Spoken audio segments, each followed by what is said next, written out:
Going Through Life with Betty and Bob.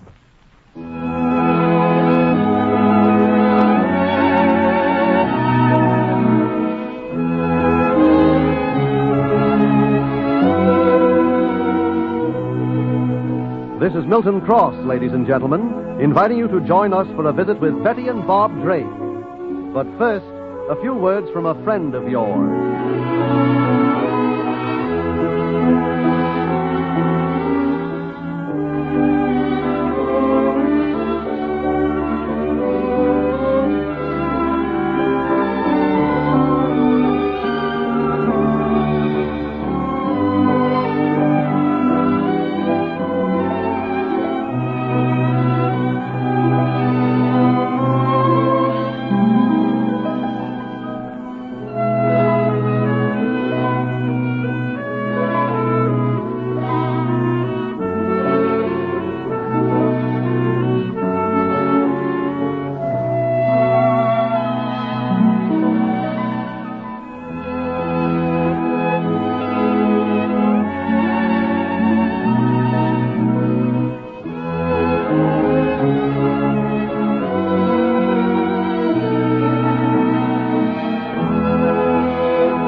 While Betty and Bob were discussing the problem of what to do with their newspaper, The Trumpet, which is in rather desperate financial straits, a sudden and dramatic thing happened.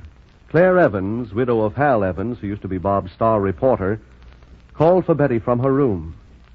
Betty realized from the sound of Claire's cry her child might be coming even sooner than she expected.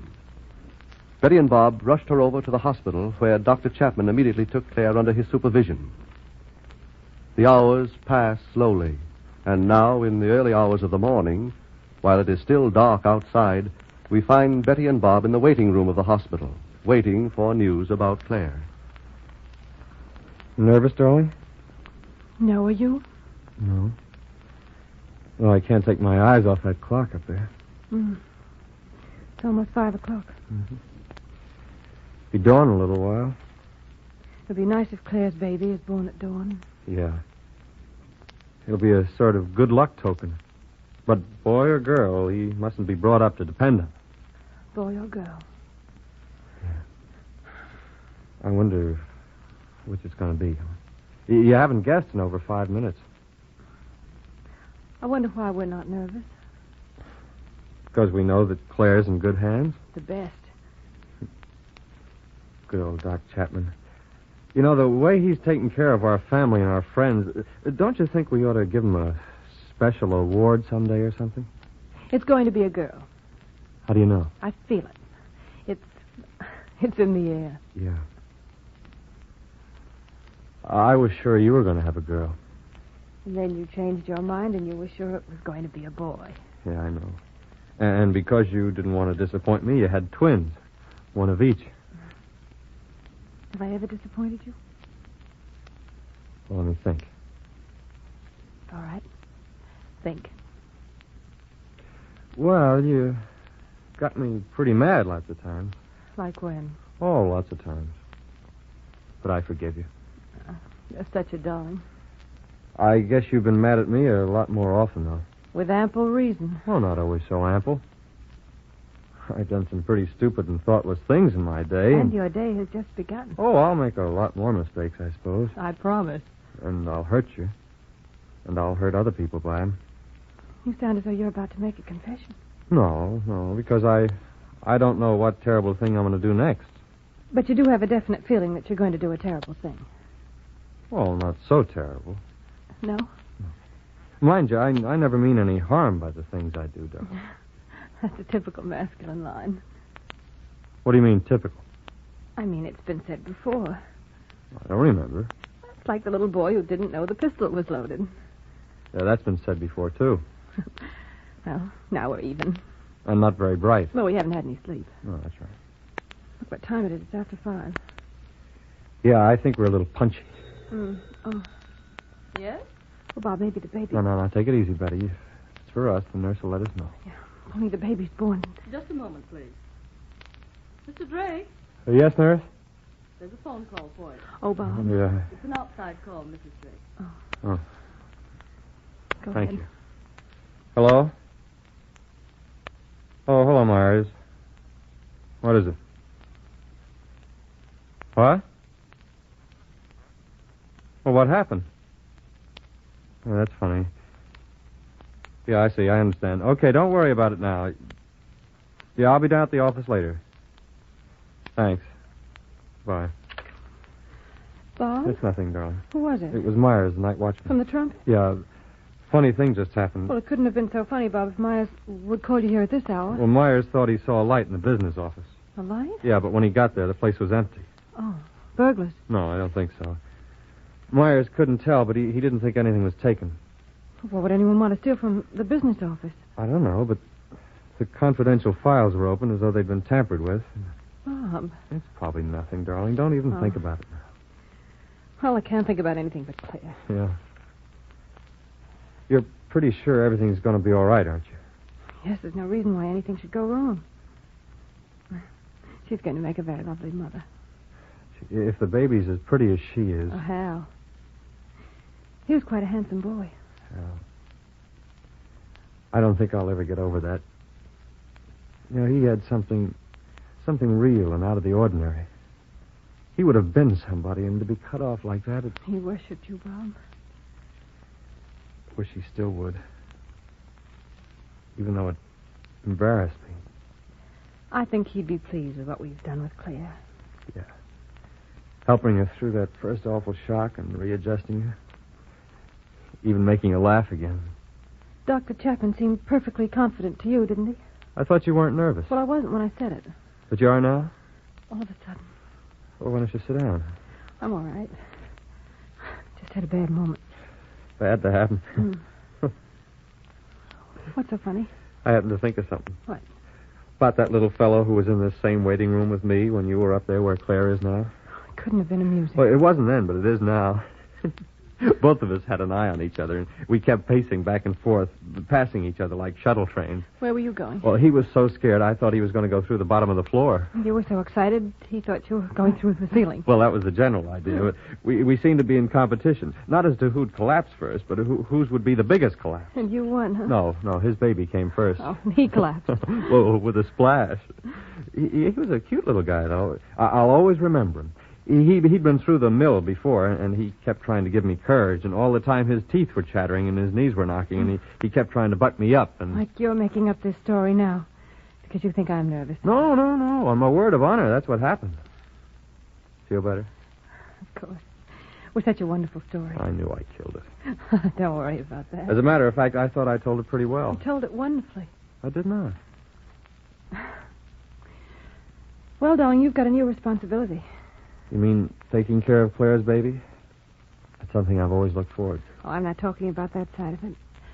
I mean that in a way, and in a very definite way, you've got to be the father of that baby. Well, what's wrong with that?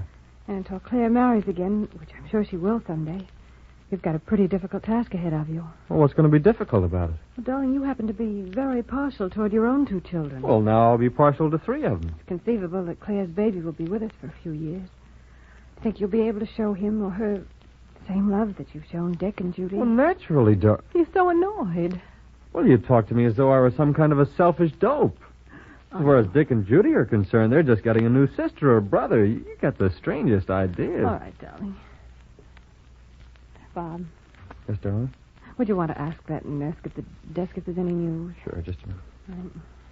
Right. Excuse me, miss. But No, Mrs. Evans' baby hasn't been born yet, but everything's coming along very nicely.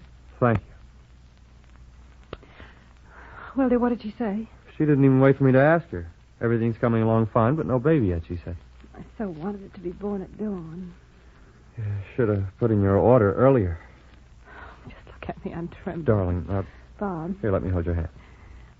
Now, yours are trembling. I guess I better hold you tight. Oh, please do. Betty, darling. Are the three of me? Huh? Oh, no. There's one for each second of the day, and each one is different and still the same. You must get terribly confused. Oh, it's such a pleasant confusion. How about the Betty who gets you mad? Oh, I like her, too. Not as much as the others, though. She's different, but she's good for me. When I feel like letting down, she puts a fresh spark in me. She's good for me. I'll have to tell her about it. Do you think she'll be pleased to hear it? If she isn't, I'll get mad. Oh, look. Hmm? It's getting light outside. Oh, is it? Mm-hmm. Come on, let's look out the window, huh? Can't we hold back the dawn for a little while? Oh, we could give it a try. Oh, it's so pretty from here. There's the city over there and the hills. Look, darling, the sun's just coming up over the hills. Too late to stop it now, then. Oh, Yes, Doctor, thank you. it's going to be such a beautiful sunrise. Oh, Mr. Drake. Yeah, it is. And do you know, Betty... The nurse is calling you, I think. Me? She is? She wants to talk to you. I think she wants to talk to us. Oh, go ahead. I wish she weren't such a solemn-looking girl.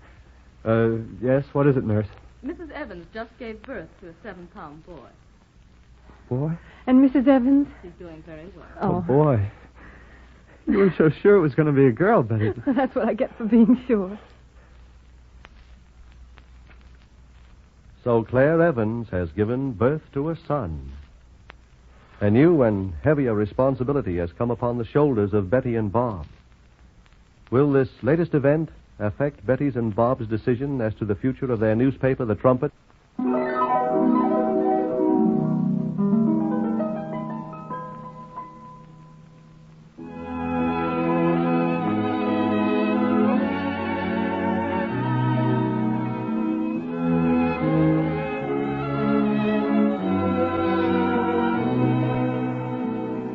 This is Milton Cross again, ladies and gentlemen, inviting you to take a moment to listen to an important message.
This program is presented over this station 5 times each week, Monday through Friday, at this same hour. Join us when we next meet Betty and Bob. Your announcer, Milton Cross.